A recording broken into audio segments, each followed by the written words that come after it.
new stuff again. This could be catastrophic. Who knows? Yeah, so we moved to this room the other week, Yeah. did a recording, and it didn't turn out great. No, it sucked. Yeah. It was awful. I couldn't So do anything with it. part of what we've been dealing with for the last almost a year is feedback on our mics, and we've tried different things, and we try messing with it and doing this and doing that, and so we finally are trying to add headphones. It seems to be maybe kind of sort of working. Well, I hear two of you. Yeah, That's that's why I had to take mine out, but mine are still plugged in, which I think is helping. But that that double up, double up, double up, double up. oh, you're just messing with me. Yeah, Um, that bugs me. I don't know. We'll see how this next 20 minutes goes. That's for sure. So if we hear pauses to Steve's answers, it's because he's listening to headphones, Greg, as opposed to in the room, Greg. I think we'll be okay. All right. We'll see what happens. Okay, so we had a topic yesterday. We actually were bouncing around, and it kind of was around culture, and I think we're going to call it showing up because I think that is. I think it should be monkey see, monkey do. Oh, you really do like that, eh? It doesn't have to be that, but I thought it was a good topic. And I think when you brought it up, I thought of it much. You thought of it in a different angle than I did, I think, initially. Oh, definitely. For me, I was kind of thinking this as kind of a culture conversation. I had lunch with a buddy of mine who's a broker last week, and we were talking culture, and one of the things that came out of it was how do you force culture, I don't think you can. right? You I can't. mean, And he put me onto a book, and I haven't read it yet because I'm the world's worst reader, the slowest reader on the planet, about Google and how Google did it. And he gave me a very succinct idea about it. And one of those things was that Google took 5 people and put them in the space of 4. So they forced these people to work together in smaller groups, which forced collaboration, et cetera, et it's an cetera. I interesting think idea. that, I think the other thing that you should consider, and I'd heard somebody talk about how people have 3 places. Have you heard about this idea? oh, Everybody needs 3 places in their life: their home, their workplace, and a third place. A third place being pool hall, somewhere where you have a oh, third group of people, a okay. third crowd, a third place of hobbies. And I feel like what Google sometimes did and these companies, they almost made work your third place. It was like a place to hang out because you hear about these stories about Google in the 2010s or whatever, right? Yep. And it's like they've got pool tables and slides and you know what I mean? It sounded Yeah. like a place to hang out. It's almost like they were like, "Hey, listen, hang out here. If you're here, you're going to get some stuff done." Because I feel like those guys in their industry, you have to ride the wave when it hits you. Meaning, if you're coding, you've got to just jump into it when you have the urge, the desire, when you get the idea, when the juices are flowing, Mm. right? Yeah. And they're like, if you're sitting around, hanging around like a dorm room, because that's what it always seemed like, Yeah. right? They said this is where you guys did your best work. Let's make it like that. I thought a lot of them were in their early to mid 20s. You got to Yeah. think about, right? And they were like, make it your third place. You hang out, you'll get a good idea, and you lock in and you go. That's how I always envisioned it being. That's interesting. I never heard of that.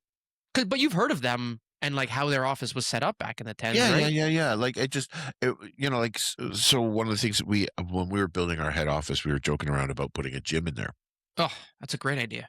right? The only problem with it, we didn't have the space, right? And I wasn't going to spend, Sure. an extra 1,000 square feet and all the money to buy the gym equipment, Yeah. have 3 people use it, right? Gym's a very personal thing, but like we've been talking here about doing the basement. Hmm. Right, putting the air hockey table down there, the poker tables and all that stuff when we get around to it. But again, that's a basement. There's still an element to who the hell wants to go into the basement to do Uh, it. I don't actually think that's such a huge deterrent. We just moved our studio out of the basement. Yeah, but the fact that it was in a basement never bugged me. I hated it. I know you did. It Hated bugged it. you way more than Oh it. yeah, I didn't think twice about it. I'm old.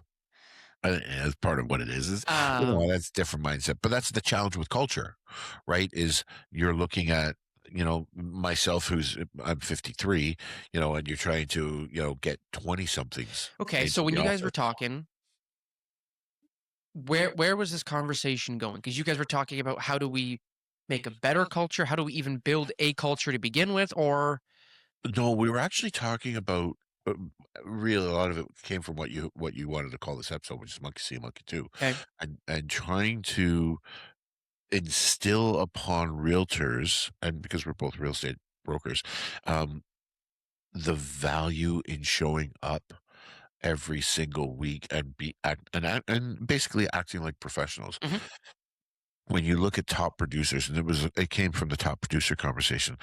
When you look at a top producer and you say, what does a top producer do differently than mhm, you or me or whomever, that the meet everyday. the everyday realtor? And the difference is, in a lot of cases, two things in my mind. One, they've got some sort of system slash network, right? Mhm. Those two things kind of go hand in hand. And the second thing is they show up every day. It doesn't matter whether or not they've got work to do. They have a habit of going into the office, whether they're doing work there, they're just checking the MLS, they're, having a conversation with the admin staff, letting them know what's going on, whatever the case may be, they're showing up. Yeah. So they don't have to be forced into it, right? They understand the importance, the value, the mindset of coming into the office and saying, it's a work day, Yeah. right? Whereas Treating it as such. and treating it as such, and whereas the part-time realtor can never, excuse me, never do that because 9 times out of 10 they're working another job, right? Yeah, So I that so makes it very difficult. We ran into that with one of your colleagues, who was, always, doing other things. And then, like when you're talking about the middle of the range realtor, that realtor that does 6 to 8 deals a year, which is a good income. Mhm. The value, they don't see the value in it because, hey, I'm making $80,000, $90,000 a year. I'm doing okay. I'm doing okay. I'm Yep. doing what I'm doing, right? Mhm. So is it a culture thing, or is it a mindset thing, or is it a I don't need it thing? And I think therein lies the bigger question is, like in real estate, top producers take the most time from the brokerage's standpoint because we're always doing deals for them. We're processing, we're doing all those things. Whereas that realtor that does 6, 7, 8, 9 deals, they're pretty self-sufficient. They're pretty, they're pretty hands off because they're not so busy that they need the help. Whereas a top producer usually needs, I need somebody to help me do this. I They're need leaning on somebody, yeah. they're leaning on somebody and they're, using company resources. But I think for them, part of the problem that they face is, you know, that group that you really want to, Mhm. levitate, they're scared to come in the office and not have something to do. There's no purpose to them Yeah, being so there. I used to not think that the culture mattered as much. What changed? It's a good question. What changed? I don't know if there was one specific thing that changed my outlook on it. Really? Yeah, but I actually think it matters tremendously. Yeah. I think it's huge, and I think in for top down it matters because the pro and the con, and I use our industries, Yeah. are that for many of us on either side of our table, we're coming into a new industry.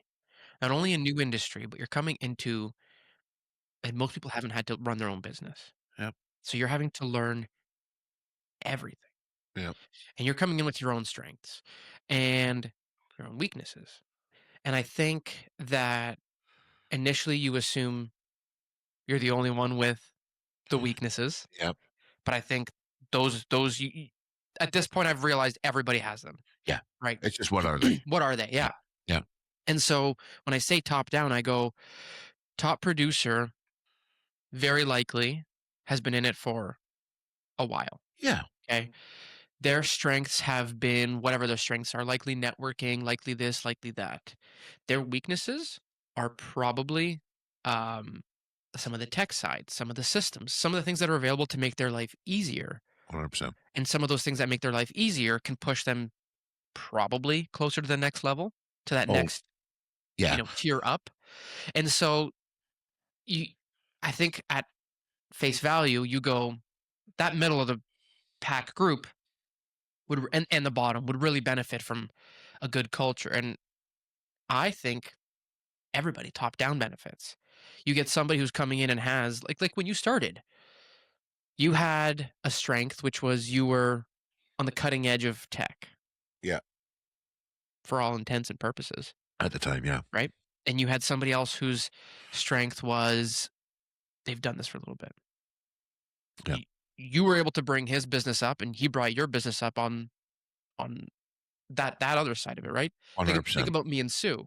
Yeah, We each had our own strengths, have our own strengths. And I think we complement them and we're able to elevate. And so I think the culture can start top bottom, like yeah, can benefit top to bottom. Um, but the question is how do you start it? How do you implement it? How do you get everybody to buy in? And how do you get them yeah, to say, yeah, I'm gonna come in every day, I'm gonna hang out, I'm gonna just do it. show up, Yeah. right? So what this guy does is they they do it by kind of a guilt method, and not necessarily guilt's not the right word, but they kind of peer pressure their group to coming in, right? They say, listen, we're going to Thursday mornings, we're going to have this. We're going to talk about this. We're going to talk about whatever the subject is with no formal agenda. We're just going to get around a table and we're just going to talk. I tried it once before and it works. The one thing that I have found when it comes to this type of conversation is it works for short term. And then again, and you and I have talked about this extensively, is if there's no immediate Mhm, mhm. benefit to it, they bail faster than anything. I've got better things I can do with my time. I can be doing laundry. I can be doing this, not understanding that at the end of the day, those um, conversations that they have, those times that they spend together, Well, think about how many times, like, even if you had 2 realtors come in and they're like, "Ugh, I'm here on a Tuesday morning." It's like, "What do you got going on?" "Nothing." "What about you?" And then you guys start, you know, chatting. chatting and you go, "Man, I talked to" like, this is where the ideas come from, Yeah, right? This kinda spawned because we sat right there. yeah, literally here and here, and during downtimes, you'd pop into our office here and you'd be talking about this, or I'd pop into your office, and it's because we're here on site. Yeah. And there's some days where you walk in here, my headphones are on, and you give me a look, and I just give you a look, and you're like, "All right, bye." Yep. See you later. Right? And I've done the same thing. I look over in your office, and you're clacking away. Yeah. It's fine, right? And then I go, maybe I should go do something. Yeah. There's also that whole side of it. 100%. He's deep in work. Maybe I should go do something. Yeah. And again, that's back to the monkey see, monkey do mentality, right? But I think for top producers, I get it because, you know, a guy who makes $500,000 a year wakes up every day and Yep. says, what do I have to do? What am I saying? What is my goal here, right? A guy who makes 80,000 a year should be in my mind anyway saying, how do I get to 150? Hmm. And then when they hit 150, how do I get to 200? Right. Right? And then what those thresholds are. But the guy who's already at 500, and you had made the comment about tech, Hmm. and not being, they're so busy, they don't have the time to They, learn they the don't tech. even think. They don't even Th- think about It's it, like it's right? one of those ignorance is bliss things. Is what Yeah. I've kind of started to pick up from what I'm Yeah. seeing. Is a lot of times they're and it's not that it's a bad thing, but they're so in their routine. They're so into doing what they do, which is working, that they don't have time to hear about the new program, Yeah. the new this, the And not even realizing that if they took the hour to learn that platform, how much easier it would make their life. So and I find this with a lot of top producers, they just go, I don't have time. yeah. So here's the other question that I guess, thing that I've started to really notice and think about, and that's a lot of times I've heard people talk about that jumping into whatever industry it is. I again, speaking on ours, because they want to run their own business. Yeah, do you really? But what I'm seeing is a lot of times people have built themselves a new job, Oh, yeah, right?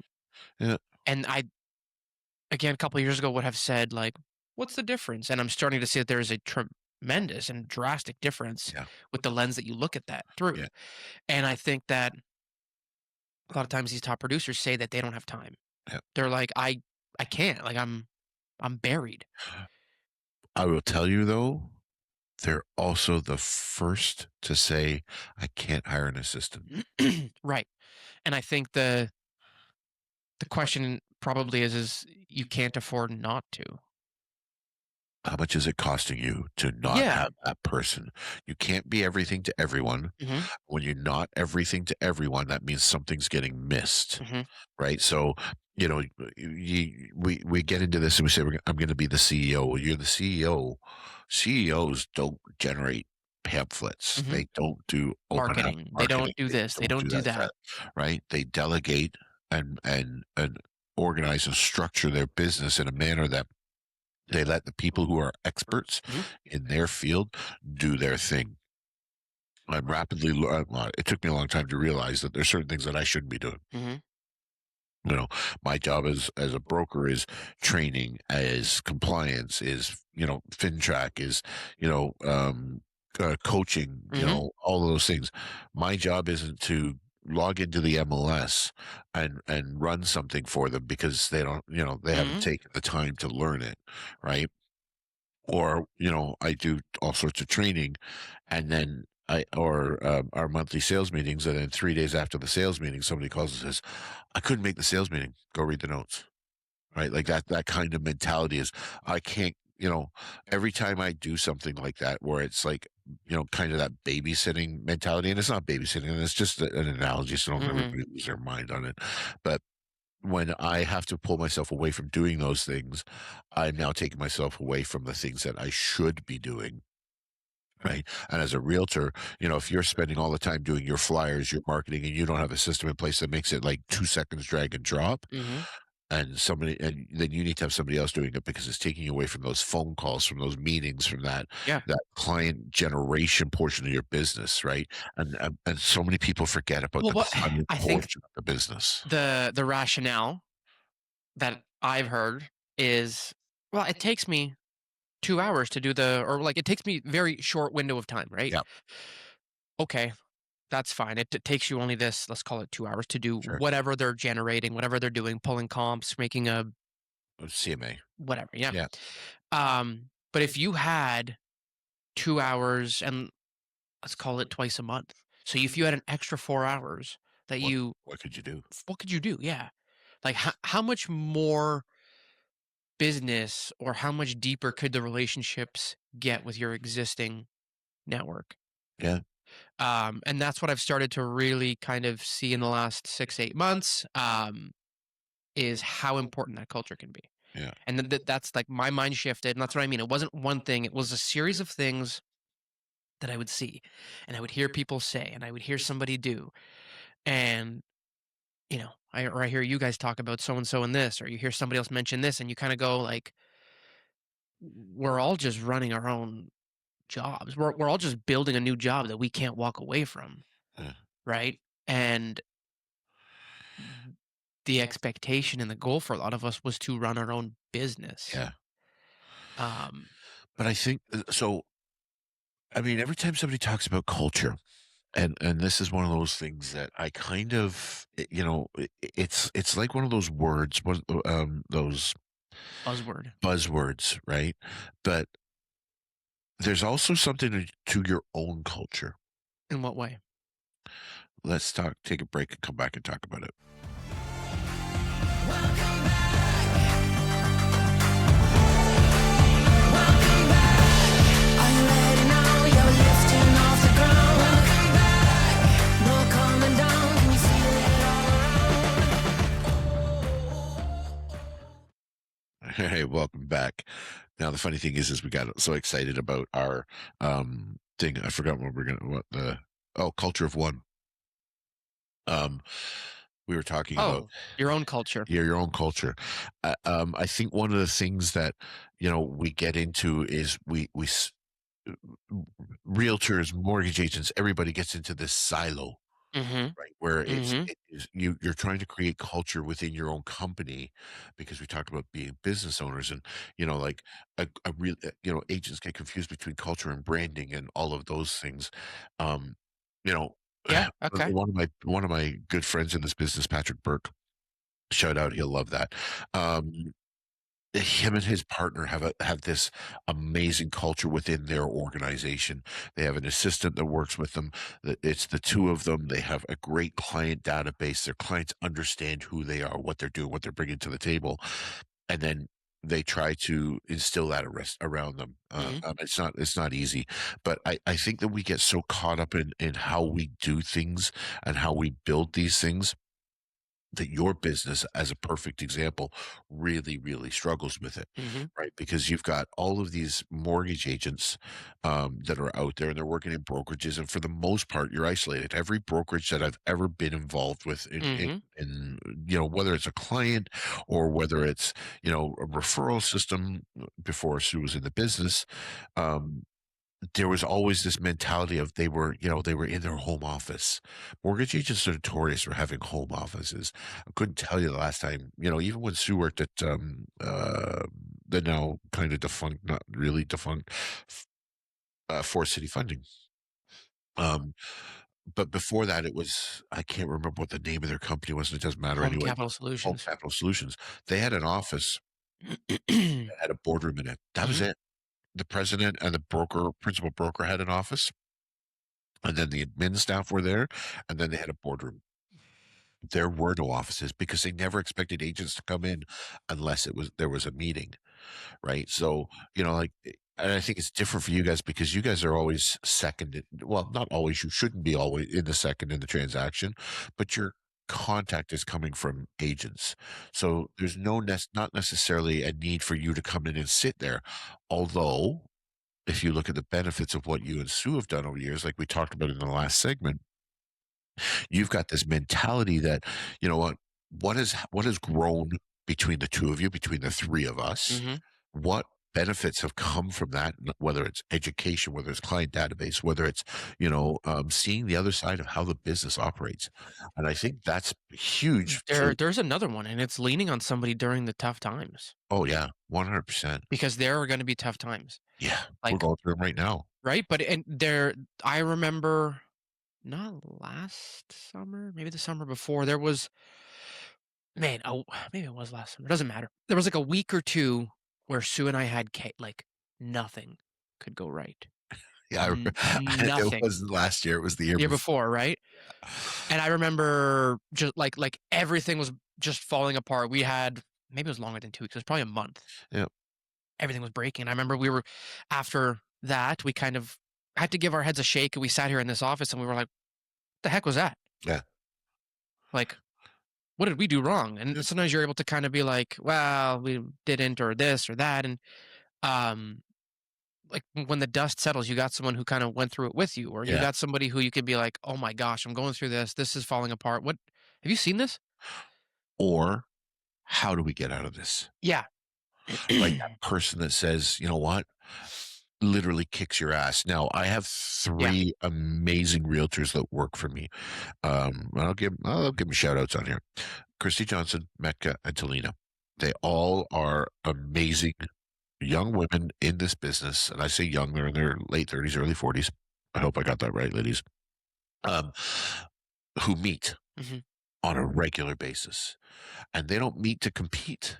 They Mhm. meet to promote. Yeah. And they come up with ideas on how they're doing. They just talk, and sometimes they're just in the room together, putting systems in place, talking about systems. So every once in a while, I'll meet with them.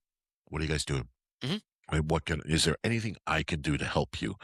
And usually it's not, because they're so self-driven Mhm. that they don't need me. But they've created their own culture, power trio kind of It's almost like culture. an accountability group, but also a support system, It's but also it is everything. I agree, and that's um, I don't know if everybody realizes how important something like that is. Oh, I didn't early on. And again, I think part of it is also timing of when you enter an industry, and I was just going to hit on that.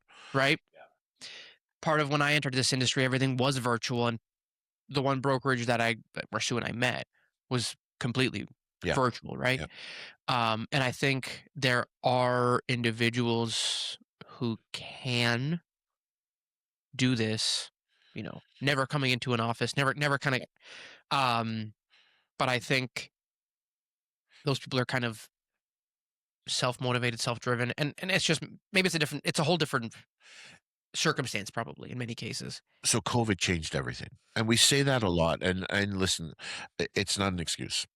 But COVID changed the mentality because it forced us into our homes. Mhm. It forced agents to say, I'm going to go home and I'm going to work. Or I'm not leaving the house, I'm going to work. Or I can't leave the house in some cases, Yeah, I can't go to work. Right. So what has happened is, and I've got some realtors who have got some pretty sweet home offices, I bet. right? Who have set themselves up to this point where they're like, oh, yeah, this is nice. I don't have to leave the house. And even though those are great setups, I still think there's an element to conversation that misses in those environments. Now, Yeah.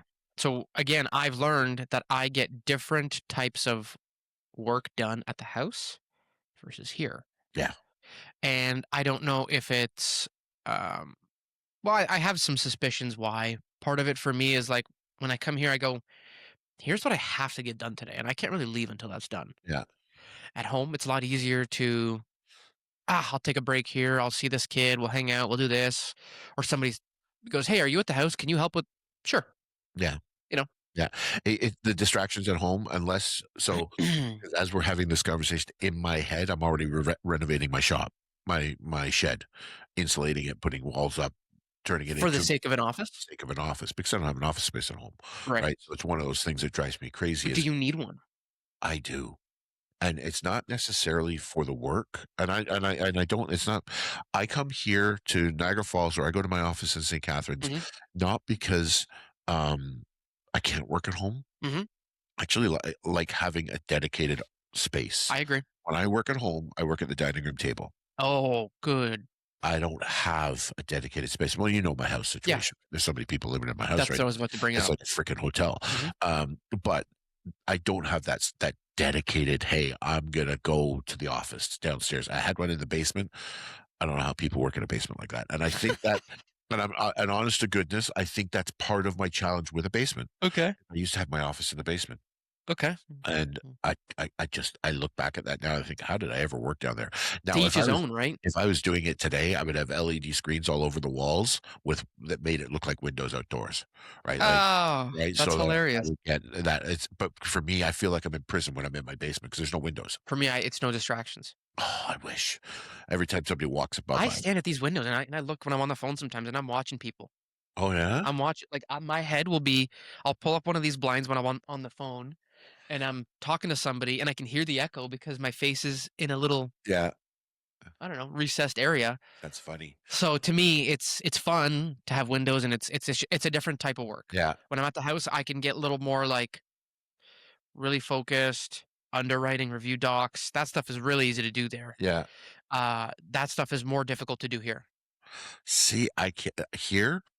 So I was doing some tax stuff the other night, Hmm. and I had papers. My dining room table was literally covered. They're coming for dinner. I'm like, all right, pack everything up. I waste more time putting stuff away, pulling it up.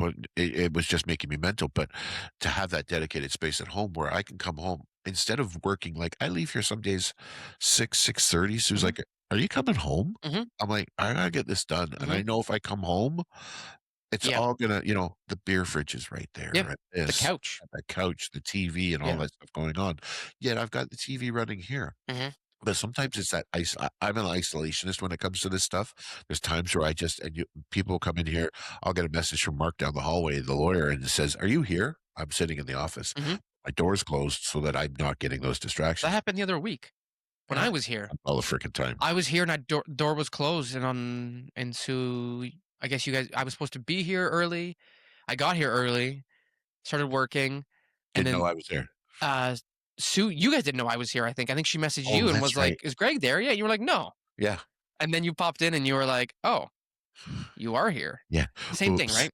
But it's the same. Yeah, it's the same principle. So in my head, I'm like, okay, do I build this office at home or do I just keep coming to the office? And I think some of it for me is convenient. I live in the country, so it's a bit of Yeah. a pain in the ass. If I want to take a day, and there's day, and this is what we go back to culture, and agents, their systems get so convoluted sometimes. They complicate things so much sometimes, and they get confused between, culture and productivity. And I have Mhm. to go to the office to be productive. Well, you don't have to go to the office to be productive, but if you go to the office, you're going to learn ways to become more productive, Mhm. right? Because you're going to listen to people, you're going to see what they're doing. And I think the other thing is for new agents, and I've had a couple interviews with new agents recently, Mhm. and both of them have said to me, like the two, I want to be a full-time professional. I said, okay, well then you got to get in. You got to come in, and even if nobody's in that office, you've got to get in there and, listen to the admin staff, talk to whatever the case may be. Mhm. You've got to treat it like it's a job. And that gets lost on a lot of people. Yeah. So how do you build that culture? How do you build that? How do you take that mindset to an agent and say, and I'm looking for your opinion because, like I've tried this over the years and we've tried the Thursday mornings and we've tried this and blah, blah, blah, blah, blah. And how do you get people to say, I want to go in there and I want to be part of something? It's a really good question. Um, I don't know that there is an answer. That's a definitive one. Like it's not like A plus B equals C type of There's thing not. here.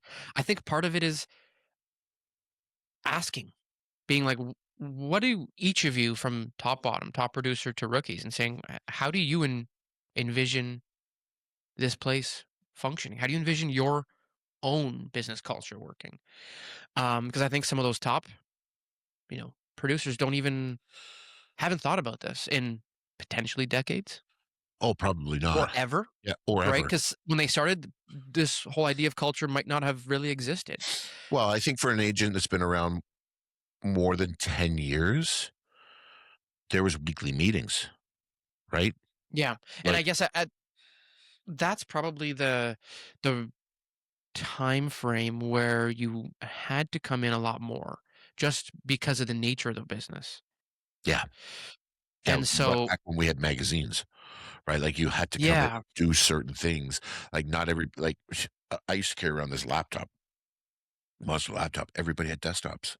Mm, Like no, like laptop. This enhancement of our mhm. business has been detrimental in a lot of ways because it's basically said I can do everything from home. I can do this from Starbucks. I can do this from, the Mhm. basement. I can do this. I can do this on vacation. Yeah, so now that we're talking about this, I actually think You had a question for me. Don't forget. I had a question for yeah, I did have a question for you. Yeah. I will touch on that, but because I am really curious. But what I was gonna say is I think what I would probably start with would be trying to get the rookies or the ones that wanna break through to the next level is to say, um I like that breakthrough to the next level. 'cause that's where a lot of them are, right? Yeah. And to me, you're looking at mid to lower on the Yeah, you're pecking order, you're or whatever, you're right? talking that average realtor that makes 50 to 60,000 a year. Sure, and so I think to those 2 groups, demographics, you have to frame it to say, "How would your business look if you treated this like a 9 to 5 for 3 months?" 3 months. Yeah. That's not that long, but it's No, also not short. no. That's that window that we talk about where it's like, "Okay, Yeah, wait, not the 3 week. not the 21 days," Yeah, which, again, I know they say that's what it is, but I don't buy it. I don't buy it. I never have. Yeah, so I would say you gather those 2 groups and you say, "How different would your business look?" Like, and ask them because I know you and I have had this question, and uh, you know, if you were to treat this as a 9 to 5, if you come in every day that you're available to come in, and you come in for 8 to 4, 9 to 5, you come in for an X amount of time. Do you really think you would be in the same spot, a worse spot, or a better spot? at the end of those 3 months, I gotta write this down. right? And so then I think for those two groups, that's how you attack it. And I think for the top group, you say, do you plan on having a job forever? Or do you plan on treating this as a business one day? Yeah, I like that. Because I think at that point, the two groups would marry pretty quickly. Oh, I agree. I think that there'll be some introspective thinking. And like to me, for that top group, and it's only a handful of them, but you say, hey, 2 hours. I want you to take 2 hours on a Tuesday mid morning and say, how do I want to how do I envision this business? Yeah. Because a lot of them probably don't think about it. They might not think about like, well, what do you mean? How do I envision this? Well, what do you want out of this in 5 years? Are you getting out of this? Are you wanting to work like Yeah, what is your plan? what is your plan? Yeah. Do you want to like kind of do you want to bring on somebody to mentor? Right? It Yeah. happens. You might not have ever thought about it. There's tremendous value to it. They can take over your open houses. They can take care of all the things that you've talked about. Yeah. Similar to what I did with having a licensed assistant, Exactly. right? I think that I like that question, that question of asking them, what do you envision your business to be? Yeah. Because I think that in a lot of cases, there's a lot of realtors that get into this business and for the right or And they it get to doesn't have to be choose 5 years. Make it 3. right. Right? This Like, kind of 3-year number that we've talked about. yeah. So I think a lot of them get into the business and they're like, they make their money and when it comes down to it and they look at it and go, you know what, I'm doing all right. Hmm. And they don't, I think culture kind of goes with motivation as well, but they don't really have that, you know, mindset of to go to here. Right, they don't have that mindset of, like, and when I got into this business, and I am a creature of what we're talking about right now, because when I got into the business, I left when I left the casino. Now, keep in mind, the numbers I'm going to give you are 20-year-old numbers. Sure. Okay, so when I left Woodbine in Toronto to go to Niagara, I was making $75,000 a year. Okay, 20 years ago, I was making great money. A lot. Yeah, I know, but I was going back and forth to Toronto 4 days a week. It was, Yeah. so I came back to Niagara and I was making 50,000 Hmm. a year, and in my mind, I was doing well, and I Hmm. was. Please, for those people who 20 years ago, $50,000 a year was a good salary. When I got into real estate, in my second year, when I started to learn how to do it, and was making 50,000 a year, I was like, this is fantastic, Hmm. right? Like I'm around more. around more. I've got freedom. I've got, I'm not working midnights, but I'm still making the same money. So in my mind, it was like I didn't push myself until, kids started to get expensive, Hmm. right? And Hmm. that's honestly what it was is, like Necessity. necessity. I had to ramp up my business. Hmm. So there was this mindset that, what, like I was doing well, but I wanted to go from doing Hmm. well to doing, doubling what I was doing. And I had to do things. And then that was when the sacrifice came in and the other things. But I had this mindset that I was going to do it. Hmm. I didn't, it wasn't a conversation for me. It But was just, I was going to here's do an it. interesting thing is you had the mindset that you were going to do it. Not that you were going to do it in 3 months, not that in 6 months. You were like, I'll do it. If it takes me 3 years, Yeah. I'll do it. Yeah. The other thing that I was thinking about with asking the top people is it might open up some conversations that neither of you were expecting. Oh, 100%. Meaning, hey, what's your plan? Have you ever thought about managing an office? Have you ever thought about running a team? Like some of them, it may have been an inkling. Yeah. They may not have ever pulled on that thread, but all of a sudden they got you sitting in front of them saying, What are you thinking? like, have you ever thought about this? Yeah. And that might be the catalyst for them to be like, well, I thought about it. I didn't think it was possible. One of the things I like about meeting and every once in a while I just pull an agent out of the air and say, let's get Hmm. together and chat. And one of the things I love when I meet with the agents one-on-one or in small groups is they're honest. They're honest with me. Sometimes they're not honest with themselves. So you can actually quickly see who's like, the agents that say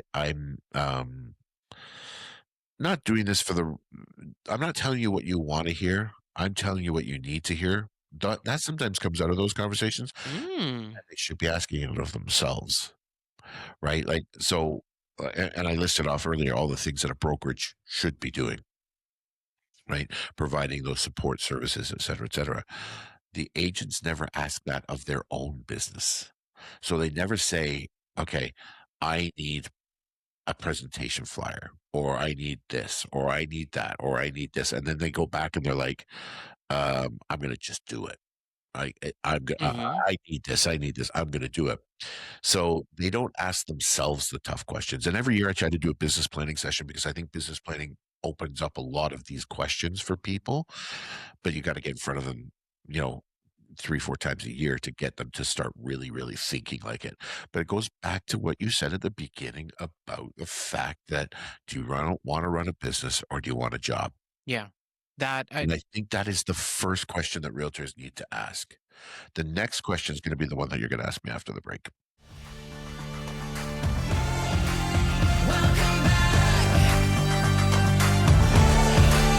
Welcome back. Are you ready now? You're lifting off the ground. Welcome back. No coming down. Can you feel it all around? All right. Welcome back. So, tease you there. We're going to come back with a question that Greg has been dying for 40 minutes now to ask. So, Yeah, also, heads up. we ended up having a huge conversation on our little break, on our commercial break, which is hilarious because the amount of times that we sit here in between little segments and we'll start talking and the other one has to go, no, no, no, no, no, stop, stop, stop, stop, stop. Yeah. Save this for that.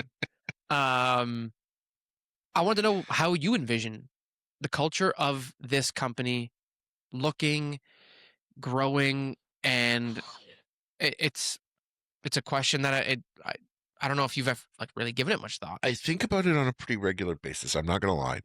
The challenge that I am when it comes with culture for me, and this is going to sound like an excuse, but it's not, is in the last couple of years, I've started running 2 businesses, East and Mm, West, right? And the culture in the West, my predecessor out there did a fantastic job because she created expectation. Here, we're a little bit more spread out. We've got twice as many agents as we do down there. Actually, more than twice, 2.5 times more agents than we do down there. mhm, And trying to bring them together as one has proven very difficult, right? So the Fort Erie people don't necessarily gel on a regular basis with the St. Catharines people. Niagara Falls, maybe not with Font Hill type scenario. So that's always a challenge for me because the and it's kind of funny with when you start to think about the conversation that's going on in the government right now about amalgamations in 'kay. Niagara Yep, region, right? You're trying to amalgamate for very, mhm, very different groups of people into one culture. And I think what I've come to realize is that culture doesn't necessarily have to be corporate wide. It can be interesting. pockets of culture within your company. I guess you have very different demographics and Well, therein lies a very, very real challenge that you face. It's not a problem; it's a challenge.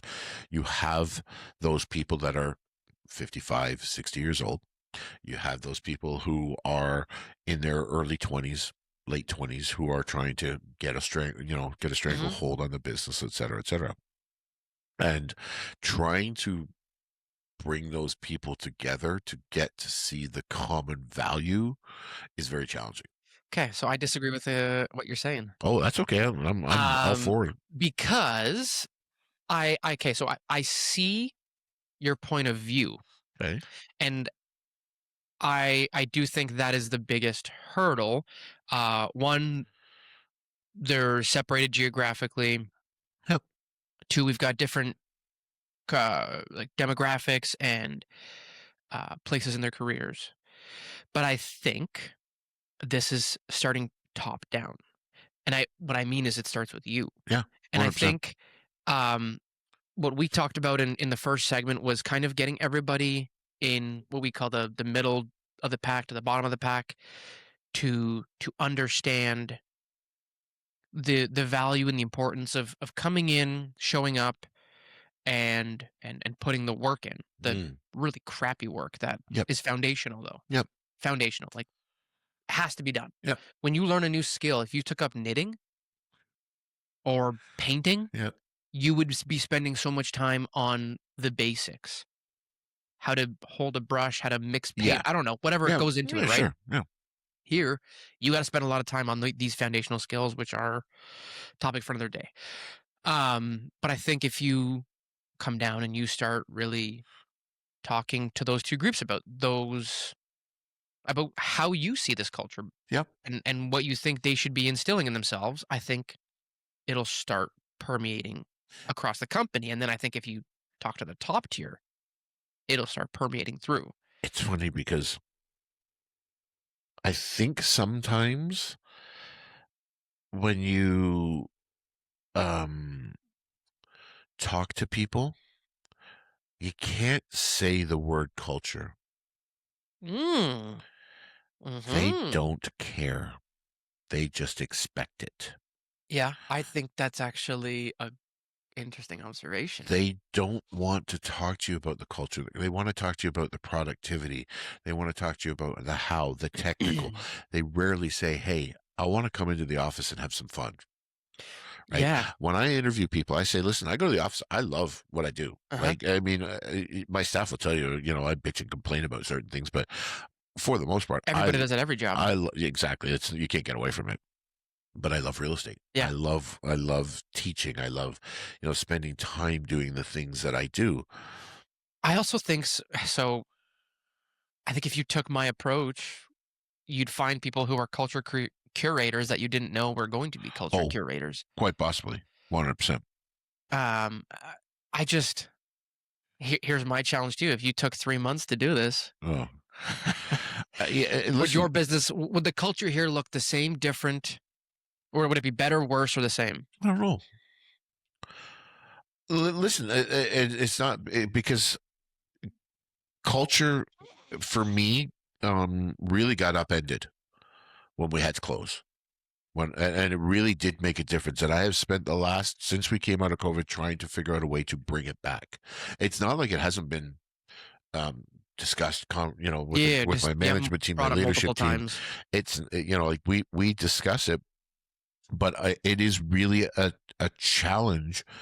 And I'm going to say this because this is one of the things, one of the biggest challenges in our business that you guys kind of don't have the same with us is I can't tell people what to do. What do you mean? So we started off this conversation with the conversation about Google and fitting 5 people into 4. Okay. Right. Mhm. Google basically said, Here's your office. Here's your office. I can't do that. Yep. I see. As what an you're saying. independent contractor, I can't even force people to show up to a sales meeting.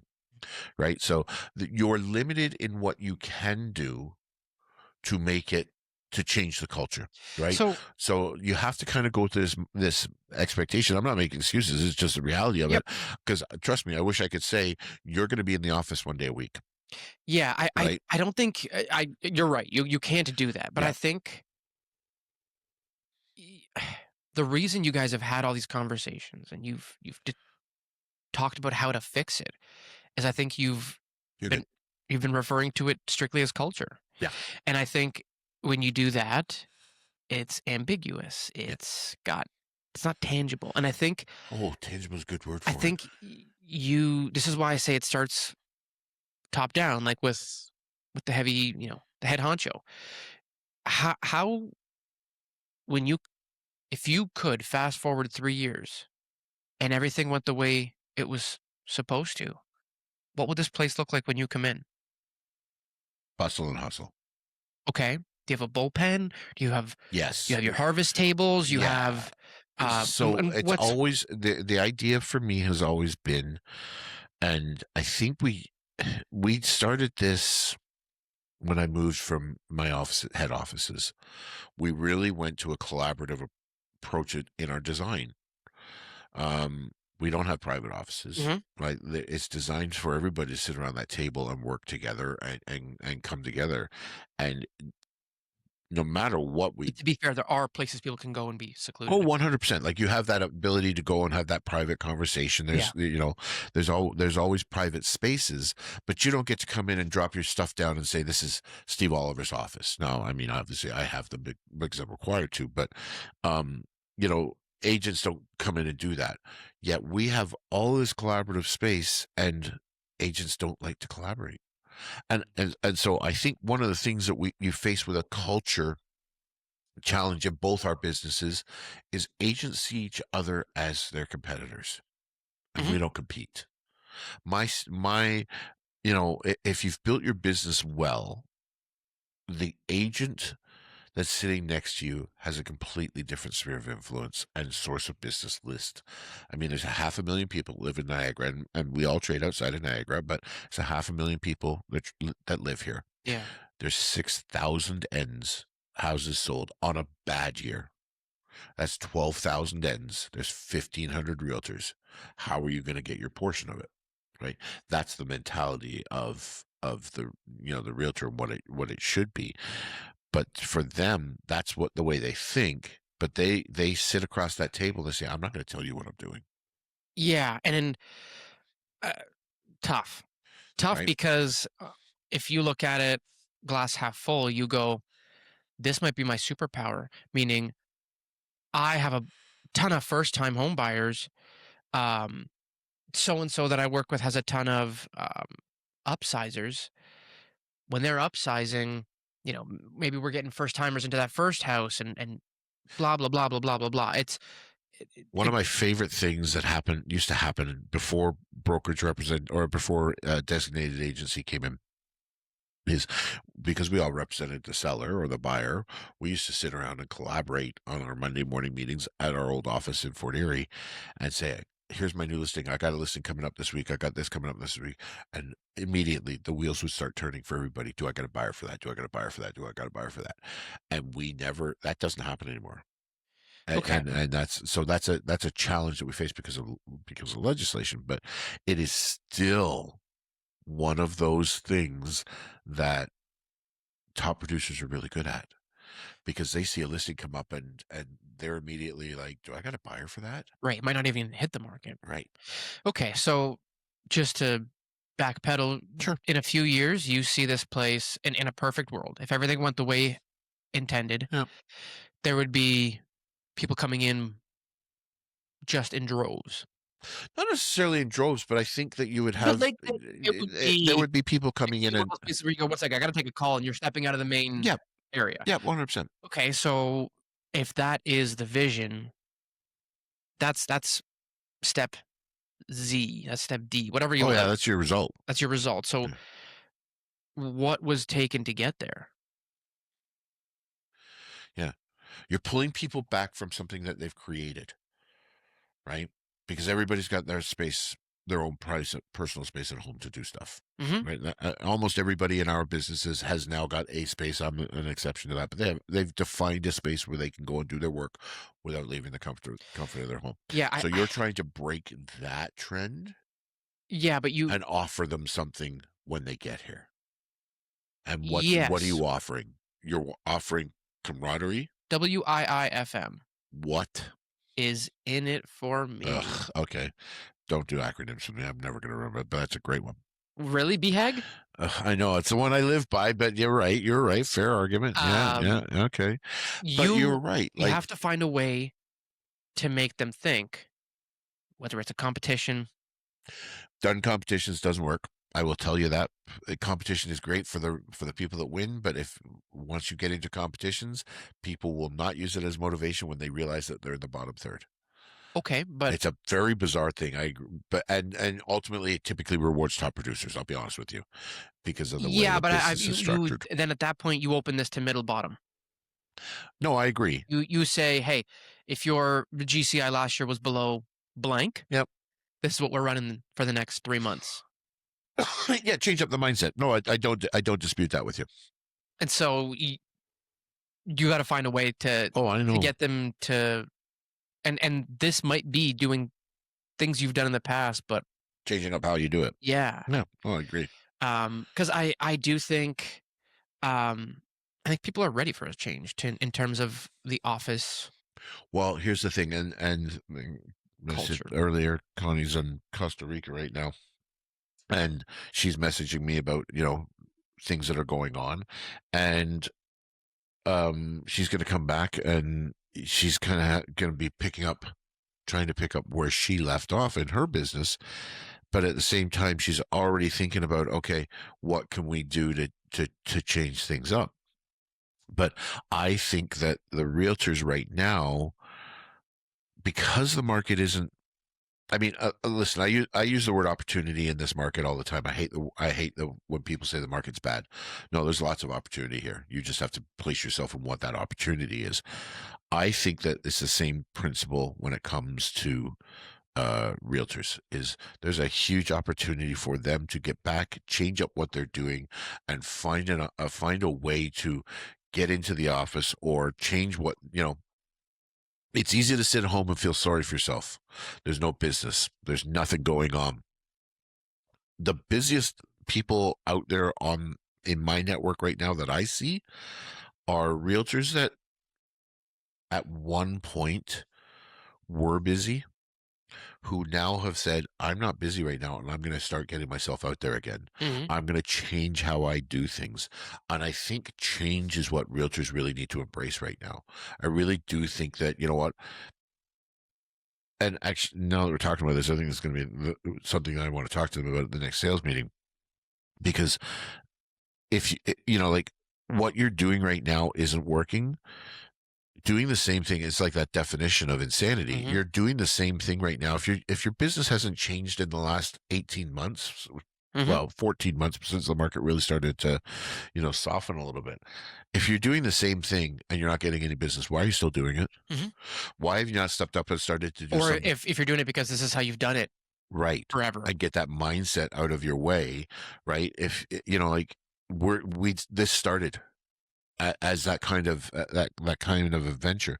Get out and start doing something differently. Get out and Yeah, well, start like to we've talked about this, how much both of us dislike posting this yeah. stuff.